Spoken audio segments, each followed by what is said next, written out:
Renungan Pagi bersama Allah di Waktu Fajar oleh Ellen G. White, 27 Agustus 2022. Mari kita berdoa. Bapa kami yang di sorga, Allah pencipta langit dan bumi, laut dan segala isinya, Allah yang maha besar, maha kuasa, satu-satunya Allah yang benar, yang kami sembah selalu melalui anak-Mu yang tunggal, Yesus Kristus. Terpujilah Yesus, anak Allah yang maha tinggi, yang adalah satu-satunya jalan dan kebenaran dan hidup bagi kami. Pada pagi hari ini kami bersyukur boleh bangun dan berbakti, dan sebagaimana membaca dan mendengarkan nasihat firman-Mu, kiranya ini menjadi pembaharuan bagi masing-masing kami, agar kami menerima kebenaran Kristus dalam hidup ini. Beserta kami sepanjang perbaktian ini, kehendak-Mu yang jadi, ampun kami akan dosa dan salah, karena kami berdoa hanya dalam nama anak Allah yang tunggal, Yesus Kristus, yang adalah Tuhan dan Juru Selamat kami. Amin. Renungan hari ini akan dibacakan oleh Saudara Gerhard Tambunan. Kepada Saudara Geri, kami persilahkan. Tongkat kerajaan. Tetapi tentang anak, ia berkata, tahta-Mu ya Allah tetap untuk seterusnya dan selamanya, dan tongkat kerajaan-Mu adalah tongkat kebenaran. Ibrani 1 ayat 8. Harapan kita terus diperkuat oleh pengetahuan bahwa Kristus adalah kebenaran kita. Biarlah iman kita bertumpu pada fondasi ini, karena itu akan bertahan selamanya.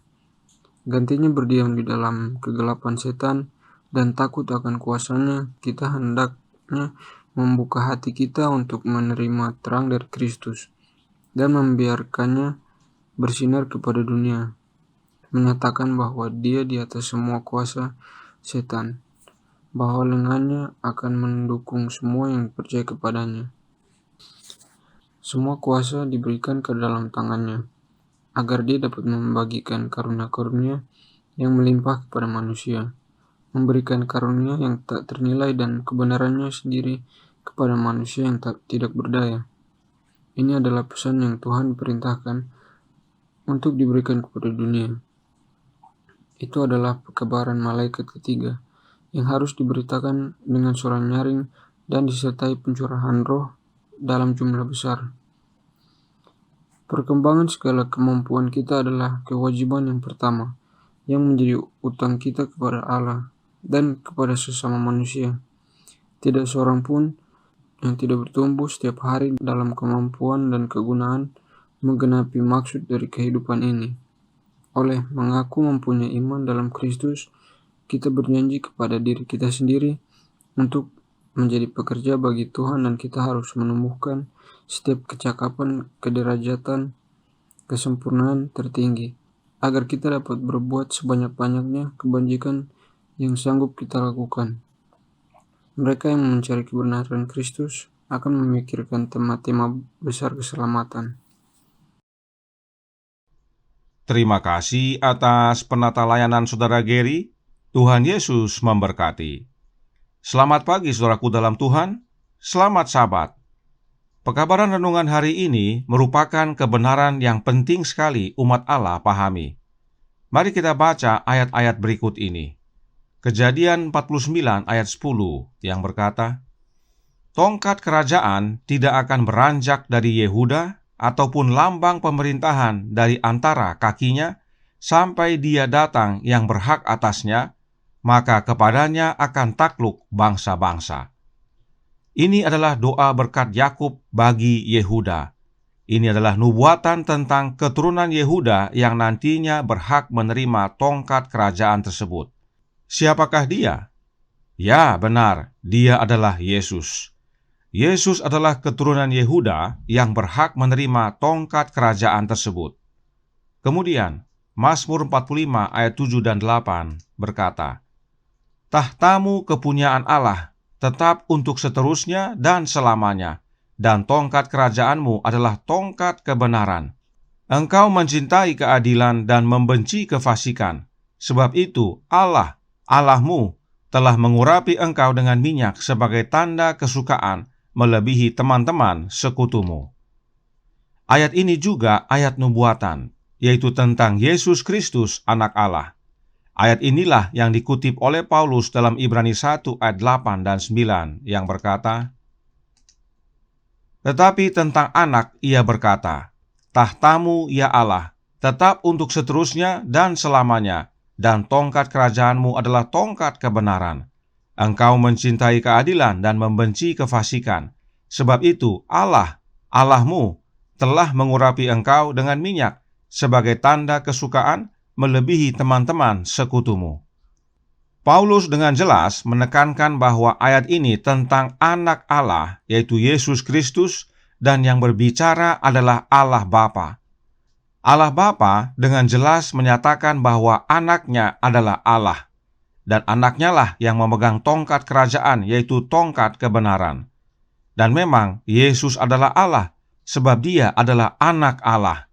Yesus dan Bapanya sama dalam alamiah ilahi.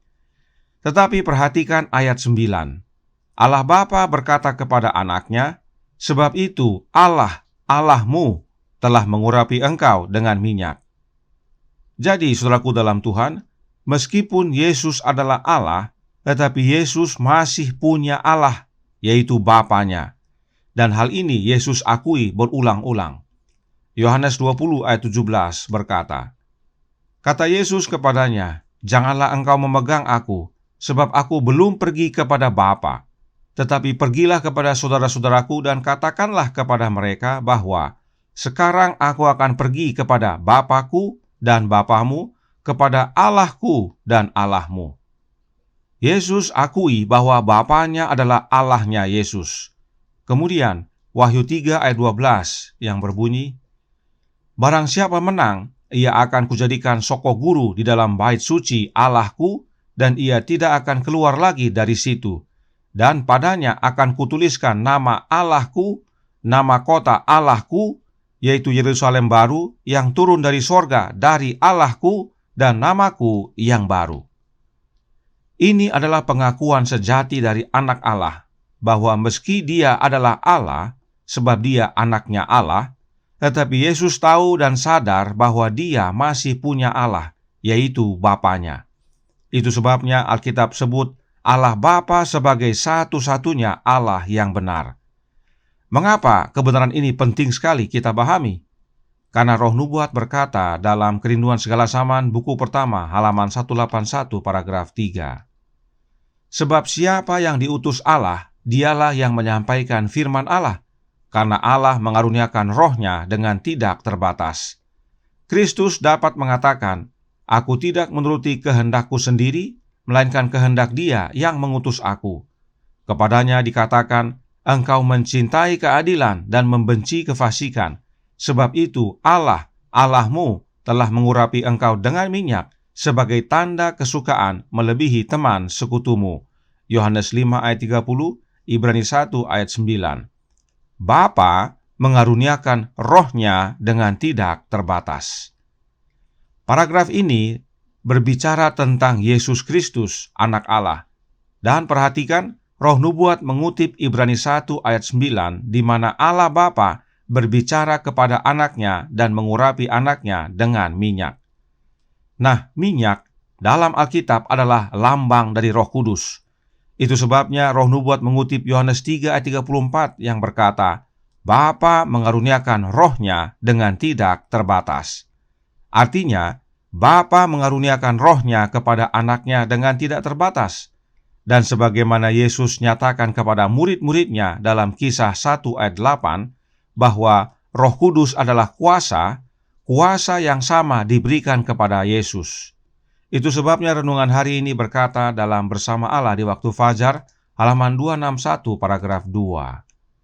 Semua kuasa diberikan ke dalam tangannya, agar dia dapat membagikan karunia-karunia yang melimpah kepada manusia, memberikan karunia yang tidak ternilai dari kebenarannya sendiri kepada manusia yang tidak berdaya. Perhatikan, semua kuasa diberikan ke dalam tangan Yesus agar Yesus dapat membagikan karunia-Nya dengan melimpah kepada kita. Hal ini telah Alkitab nyatakan terlebih dahulu dalam Matius 28 ayat 18, di mana Yesus berkata, "Kepadaku telah diberikan segala kuasa di sorga dan di bumi." Kuasa itulah roh yang Yesus terima dari Bapanya dengan tidak terbatas, sehingga Dia dapat membagi-bagikannya kepada kita dengan berlimpah. Mengapa hal ini penting sekali kita pahami juga? Karena kutipan ini berkata, oleh kuasa itu, karunia yang tidak ternilai dari kebenarannya sendiri menjadi bagian kita. Bahkan renungan hari ini melanjutkan, masih dalam halaman yang sama dan paragraf yang sama, yang berkata, ini adalah pesan yang Tuhan perintahkan untuk diberikan kepada dunia. Itu adalah pekabaran malaikat ketiga yang harus diberitakan dengan suara nyaring dan disertai pencurahan rohnya dalam jumlah besar. Karunia yang tak ternilai dari kebenaran Kristus harus dikabarkan dengan suara nyaring kepada dunia. Apakah dengan kekuatan kita? Oh tidak, dengan kuasa Tuhan. Bagaimana caranya kita menerima kuasa Tuhan itu? Melalui pencurahan rohnya dalam jumlah besar. Rohnya siapa yang dimaksudkan? Ingat kembali kutipan berikut ini dalam manuskrip Delices, volume 2, halaman 337, paragraf 1. Yesus datang kepada Anda sebagai roh kebenaran. Pelajari pikiran roh, konsultasikan dengan Tuhanmu, ikuti jalannya. Roh yang dimaksudkan adalah roh Kristus, sebab Kristus datang sebagai roh kebenaran. Karena memang Yesuslah sang kebenaran. Roh kebenaran atau roh Kristus inilah yang dicurahkan pada hari Pentakosta hingga sekarang. Inilah pentingnya kita memahami kebenaran yang dinyatakan pada pagi hari ini. Karena kebenaran Kristuslah kita menerima jubahnya, yaitu jubah kebenaran Kristus yang adalah karakternya. Ingat kembali kutipan berikut ini dalam Review and Herald Mei 26 tahun 1904, artikel A, paragraf 6. Kita tidak bisa hidup tanpa kehadiran Kristus karena kesempurnaan karakter hanya datang melalui karunia kebenarannya. Mengapa penting sekali untuk memiliki kesempurnaan karakter?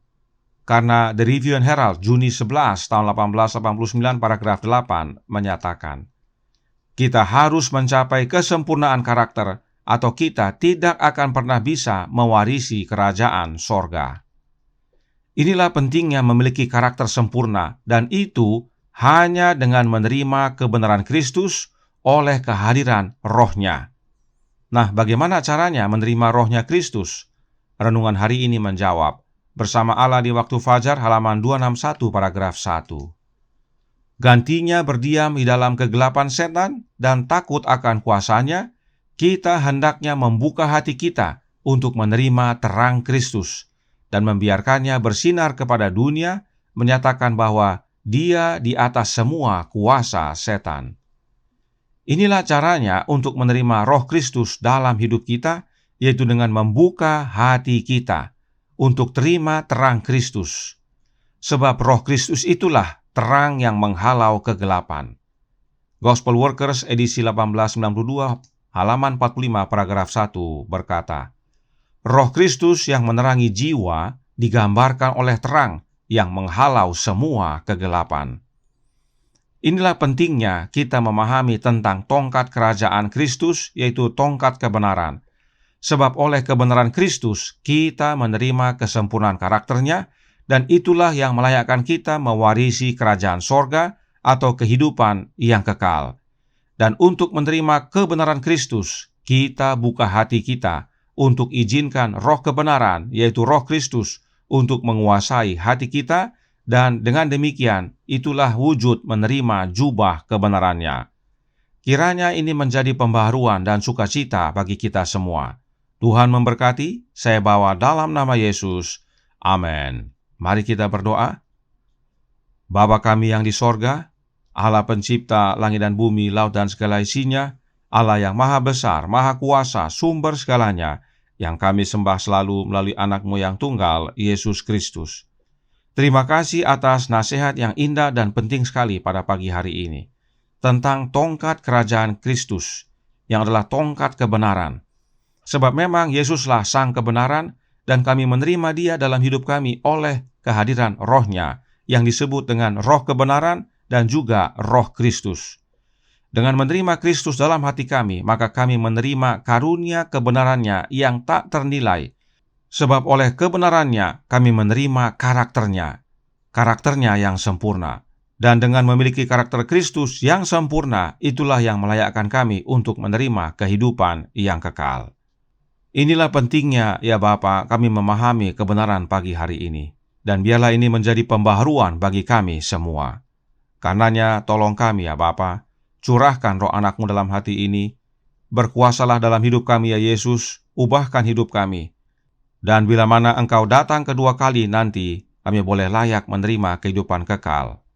Beserta kami sepanjang hari ini kehendak-Mu yang jadi, ampun kami akan dosa dan salah, karena kami berdoa hanya dalam nama Anak Allah yang tunggal, Yesus Kristus, yang adalah Tuhan dan Juru Selamat kami. Amin.